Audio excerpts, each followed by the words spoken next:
Bharatiya Janata party ముఖ్యంగా కిషన్ రెడ్డి గారు మీ నాయకత్వంలో మిమ్మల్ని 2014, 2019, 2023 మూడు సార్లు బీజేపీని ప్రాంతం నుంచి గెలిపించడం జరిగింది. మొన్న జరిగిన మీ పార్లమెంట్ ఎన్నికల్లో మీకు 65,000 ఓట్లు వస్తే ఈనాడు మీరే అభ్యర్థిగా మారి ఎన్నికలు చేస్తే 17,000 ఓట్లు వచ్చి మీ డిపాజిట్ పోయింది.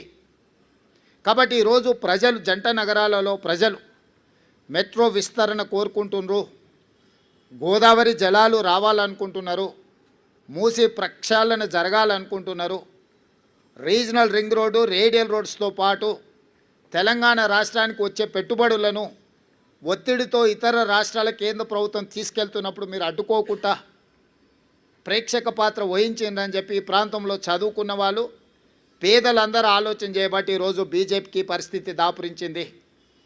ఈ ఫలితాల తర్వాత కిషన్ రెడ్డి గారు తన వ్యవహార శైలిని మార్చుకొని తెలంగాణ రాష్ట్ర ప్రభుత్వంతో సహకరించి తెలంగాణ ప్రజల యొక్క అభివృద్ధి, ముఖ్యంగా ఈ మహానగర అభివృద్ధి కోసం సహకరించాల్సిందిగా వారికి విజ్ఞప్తి చేస్తున్నా.